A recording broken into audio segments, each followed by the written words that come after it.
I have been getting a lot of messages from people saying they want to start reading the Bible, but they don't know where the heck to start.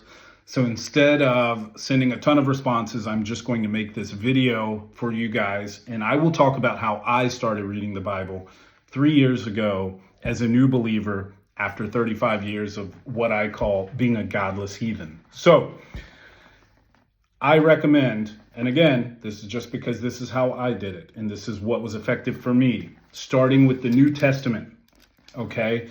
Read the first 4 books of the New Testament, Matthew, Mark, Luke, and John. These are the Gospels, also known, the first 3 are known as the Synoptic Gospels because they're very similar. Syn meaning same, optic, vision, so they're very similar. And it's important to read all 3, compare and contrast. And then the book of John, the Gospel of John, is going to be different from the Synoptics in a lot of ways, some different stories and accounts and things like that.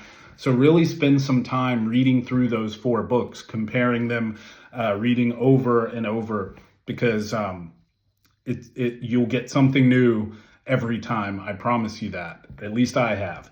Then you can move on to the book of Acts, which chronicles really the formation of the early church in the ancient Near East in the decades following the resurrection of Jesus Christ.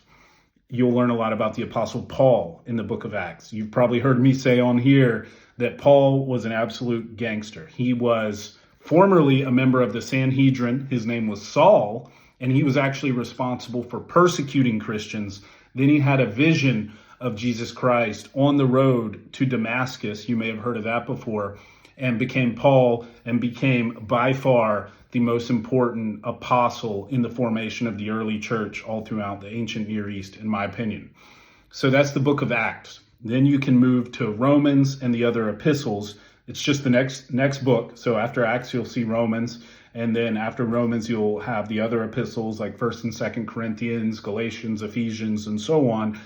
And what these are letters. So an epistle is a letter. So the epistle to the Romans, or letter to the Romans, you're going to learn more about Paul, the persecution he faced, not just by the Romans, but also Jews in the Sanhedrin, the Sadducees and Pharisees, and what he dealt with there. And then you'll also learn from the other epistles, which are letters to the early churches in Corinth and Ephesus and so on, a lot of insight from the Apostle Paul, because he's writing these letters to the early churches that have questions. So that's what I did. God bless. Good luck. Jesus loves you.